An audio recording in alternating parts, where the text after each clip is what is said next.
Tudo bem, pessoal? Espero que esteja tudo bem com você, gente boa.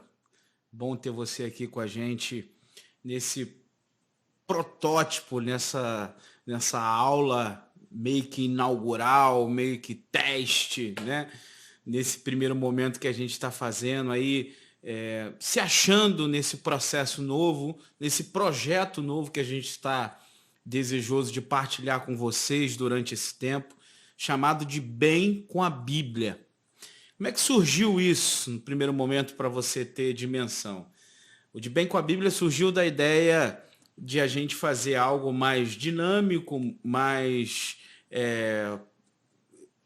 atual, trazendo para a nossa realidade, para o contexto das pessoas e para as plataformas midiáticas, mais conteúdo bíblico, teológico, de modo que possa enriquecer a vida dos irmãos, que possa fazer com que os irmãos possam se utilizar dessa ferramenta para seu crescimento pessoal. Isso veio do desejo do meu coração, da minha praxis pastoral, do meu dia a dia pastoral, de poder ajudar os meus irmãos, as ovelhas a qual o Senhor me emprestou para eu cuidar, desejoso que esses irmãos amadureçam na fé e, obviamente, assim, que isso, se possível, alcance outras pessoas e que seja benéfico para outras pessoas.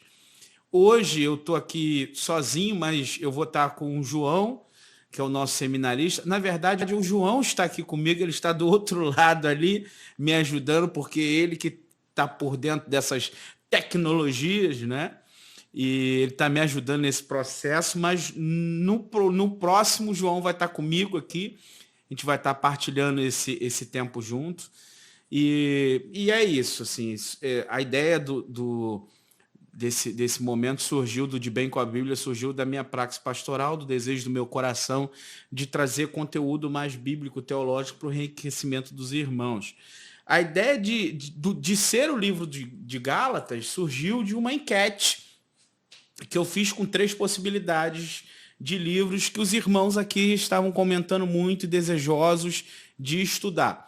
Gálatas, Filipenses ou Colossenses, e Gálatas ganhou na enquete que eu fiz com os irmãos, e por isso a gente vai estar estudando Gálatas. Eu, na verdade, confesso que o meu coração é sempre inclinado a Gálatas, e inclusive a minha monografia foi baseada em Gálatas 5:1, quando o apóstolo Paulo diz que nós não devemos nos colocar de novo sob julgo de escravidão, que foi para a liberdade que nós fomos chamados.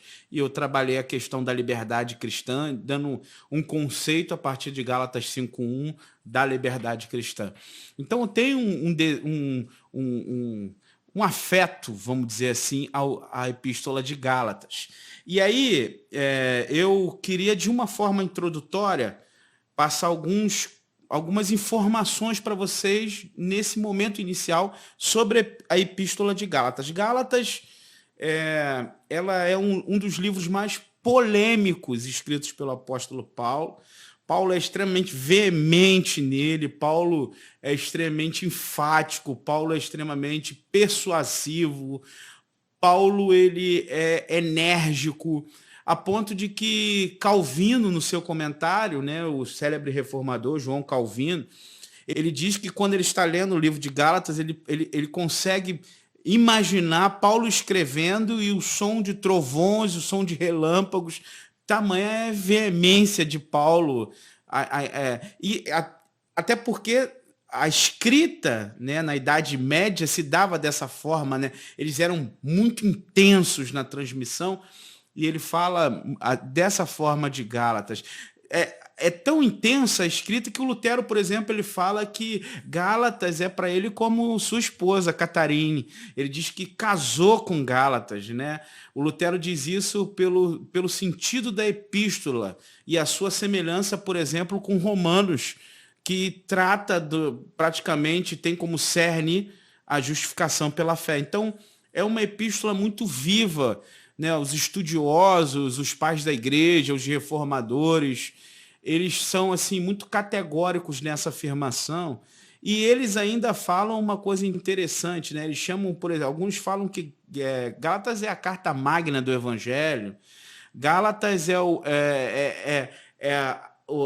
como se fosse o sentido de uma carta de liberação, como se fosse uma carta de alforria, né? Na questão da liberdade cristã encontrada. Então, vale muito a gente poder parar esse tempo para poder estudar. No texto que eu preparei para vocês, e aí tá no meu blog, eu vou divulgar, a gente depois bota nos comentários. Tem, assim, é um texto muito robusto, com muitas citações acadêmicas de comentários, e assim, vai ser enriquecedor para a sua vida também. Depois, se você puder passar lá e dar uma lida, meu desejo não é ficar me prendendo a isso, porque senão a gente acaba, de alguma forma, sendo muito longo e prolixo naquilo que a gente quer falar. A ideia é ser mais dinâmico, e será no próximo episódio, eu prometo a você que o João vai estar comigo, a gente vai ter mais interação e a gente vai se aprofundar mais também na questão do texto bíblico.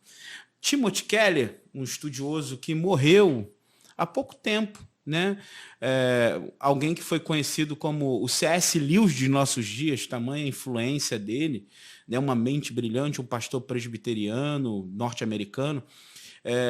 O Tim, ele costumava dizer, e na verdade ele diz, né, no seu comentário sobre Gálatas, que Gálatas ele é extremamente atual. Talvez não no sentido de que da mesma dificuldade que o Paulo encontrou com o desvio doutrinário dos Gálatas sobre a questão da rejudaização ou da judaização, mas que hoje as pessoas estão procurando um outro evangelho, um evangelho diferente do evangelho de nosso Senhor Jesus Cristo. Eu lembro que alguns anos atrás ficou muito famoso, né, ou muito famosa, uma série de mensagens que o Ed René fez, né, chamado o Evangelho dos Evangélicos e o Evangelho do Reino de Deus. O Ed foi muito feliz naquelas falas dele, né, porque ele pontuou, ele fez ponderações extremamente relevantes sobre as discrepâncias bíblicas teológicas que nós temos encontrado nos nossos dias. E assim como os judaizantes queriam acrescentar algo acerca da salvação, não bastava apenas a pessoa, pela fé em Cristo, ser salva, ela precisava guardar a lei, seguir a lei, se circuncidar. Os nossos dias também têm se acrescentado, têm se feito adendos, dando a entender que a pessoa não é salva somente por Cristo, mas que ela precisa fazer algo a mais.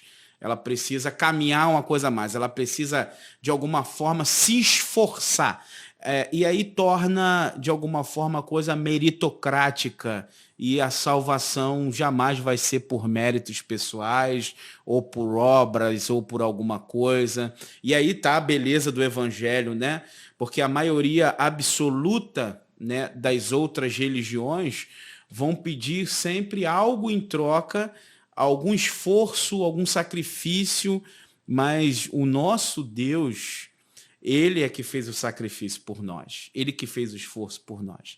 E aí tá a beleza. O Tim destaca isso, e assim, vale a pena a gente pensar sobre a Epístola aos Gálatas exatamente sobre isso, porque a gente precisa entender qual evangelho a gente está seguindo, que de fato evangelho é esse que a gente crê, se de fato é o evangelho que Jesus ensinou, que os apóstolos ensinaram.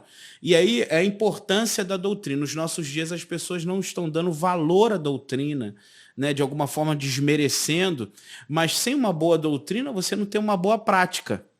Sem uma boa doutrina você não sabe. Se você não tem a teoria, você não sabe como fazer a prática. Então é necessário a gente ter uma boa doutrina. O autor, assim, a maioria absoluta dos estudiosos acreditam a Paulo, e a própria epístola diz que é Paulo, né? A gente tem na teologia, quando a gente estuda esse campo, né, uma coisa que a gente chama de evidências internas e evidências externas. A evidência interna é o que o próprio texto diz sobre ele. O Paulo se apresenta, ele diz quem ele é, que ele é Paulo. né? E as evidências externas são o que a história da igreja diz sobre essa questão. Então, assim, até hereges como Marcião, no primeiro século, por exemplo, ele reconhece a epístola como de Paulo. Então, a maioria absoluta dos pais da igreja, assim, talvez seja uma das epístolas mais, assim, contundentes em relação a isso, que quase não se tem discordância nesse sentido. Então, assim, o autor é fato de que é Paulo. O destinatário da carta, né, a gente tem essa questão, o destinatário e a data, a gente tem muita dificuldade nisso. É uma área que os estudiosos não são unânimes. Por quê? Porque existiam duas teorias em relação a isso. A primeira era chamada a teoria da Galácia do Norte e a segunda a teoria da Galácia do Sul. É bem dividido e bem acirrado sobre quem eles acreditam ser o destinatário da carta de Paulo. Mas, na verdade, tanto um quanto o outro, é uma região que fica ali na Ásia, onde hoje mais ou menos é a Turquia. Aqui Paulo se direciona porque é uma região que se tornou parte do Império Romano, principalmente a ponta lá que se tornou, assim, no mundo antigo, Constantinopla, né, uma das capitais do Império Romano. Então, assim, é uma região em que Paulo evangeliza, Paulo planta igrejas naquela região, e depois ele se depara com uma situação de que aquelas igrejas que ele plantou começam a ser invadidas por fariseus que se convertem ao evangelho, mas que continuam pregando de que precisava se guardar a lei, se circuncidar. E aí o Paulo percebe que isso é um problema e ele então escreve para poder ajustar essa coisa. As diferenças praticamente das teses da Galácia do Sul e Galácia do Norte é porque uma está ligada à questão geográfica, principalmente, e a outra por uma questão mais étnica. Então, assim, falta a nós uma posição sólida para dizer assim, foi a um ou foi a outro. O fato é que tanto um quanto o outro não de alguma forma, traz alguma implicação direta para a questão da epístola. Todas as duas teorias são, assim, vamos dizer, de boa. A maioria dos estudiosos acreditam, pelo menos aqueles que eu li, você vai ver na bibliografia, que é uma bibliografia bem robusta, acreditam que a epístola tenha sido escrita por volta do ano 49 até o ano 55. Muito provavelmente Paulo deva ter escrito essa epístola depois do Concílio de Jerusalém, porque ele planta as igrejas na sua primeira viagem missionária com Barnabé, enviado pela igreja de Antioquia, que é uma igreja missionária, uma igreja pulsante, uma igreja diversa. Era uma igreja que era, em sua maioria, composta por gentios e entendia que o evangelho tinha que ser pregado a toda criatura, conseguiu compreender essa ideia missionária e por isso envia Paulo e Barnabé. Paulo e Barnabé voltam à igreja com aquele relatório maravilhoso das pessoas se convertendo, as igrejas plantadas, e aí eles se deparam com essa dificuldade das igrejas da região da Galácia que eles tinham plantado. E eles ficam preocupados com aquilo. E os fariseus estão em Jerusalém causando um transtorno aos apóstolos, também dizendo que precisava se guardar a lei. Então é nesse contexto que surge o Concílio de Jerusalém, que está na sua Bíblia, em Atos capítulo de número 15. A igreja se reúne para decidir se precisam ou não guardar a lei. E é nesse contexto. E a maioria dos estudiosos acreditam que o concílio aconteceu em 49 depois de Cristo. Então, muito provavelmente, depois de Paulo ter participado desse concílio, porque ele fala em Gálatas 2 que ele foi a Jerusalém para participar disso, né, ele dá essa ênfase nessa questão de que a justificação é pela fé e ponto. né? Ele está, de alguma forma, embasado não só por a questão da sua autoridade, é uma coisa que ele defende, né, na epístola, porque ele é questionado como apóstolo, mas que tem base também doutrinária dos apóstolos. Então, essa ideia dos destinatários da data passa por aí. A ocasião e o propósito tem a ver exatamente com o que eu acabei de falar, né? O apóstolo Paulo está querendo, de fato, trazer aos irmãos eles novamente ao caminho para que eles não se percam, porque ele sabe que isso é o cerne do evangelho. Se eles acreditam de outra forma, iria degringolar todas as demais coisas. Doutor Augusto Nicodemos, eu vou ler ipsis literis aqui para vocês, que é uma citação tanto rápida como dele, como a do Dr. John MacArthur. Ele diz assim, em seu comentário sobre a carta aos Gálatas, Paulo defende dois objetivos claros, na verdade, 3 objetivos claros. Ele defende a autoridade apostólica dele, ele combate o ensino dos judaizantes e enfatiza novamente a doutrina da justificação pela fé. Então, quando Paulo ele escreve os 3 objetivos dele, principais são esses. O Dr. John MacArthur vai dizer assim, como já observado, o tema central de Gálatas, tal como Romanos, como eu falei lá no início, é a justificação pela fé. Paulo defende essa doutrina que é cerne do evangelho, tanto em sua ramificação teológica, capítulo 3 e 4, onde ele trata o assunto, como prática, a praxe que leva, ele dá a teoria, depois fala sobre a prática, no capítulo 5 e 6, e depois ele defende a sua posição como apóstolo, na verdade, no início da epístola, no capítulo 1, nos capítulos 1 e 2.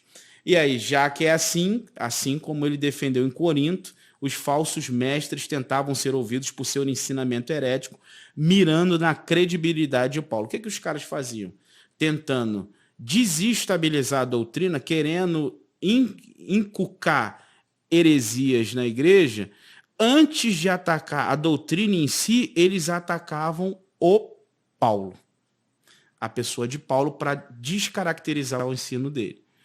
Para a gente fechar hoje, para você dormir tranquilo e eu não tomar muito do teu tempo mais, a gente tem os principais temas teológicos que é assim uma abordagem durante toda a epístola e a gente vai tratar isso desmiuçado, bem capítulo por capítulo, versículo por versículo, e vai ser muito legal essa trajetória. Harold Marshall, que é um teólogo do Novo Testamento, ele diz algumas coisas que são assim os temas teológicos tratados por Paulo. Primeiro, a história da salvação e o evangelho. O Paulo ele destrincha como Deus, né, da doutrina aos Gálatas, vai discorrendo sobre a história da salvação. Ele cita Abraão, ele cita Moisés com a lei, ele vai ensinando o caminho que Deus percorreu até chegar em Jesus, entendeu? Então, ele depois fala sobre a justificação, que é o tema principal da epístola, tanto de Gálatas quanto de Romanos, né? A cruz e seus efeitos, ou seja, as implicações da salvação de Jesus de prático na vida do crente, daquele que crê. O Paulo vai tratar isso, o que significa isso no sentido da redenção da pessoa, né? Os atributos que nós recebemos da cruz do Calvário.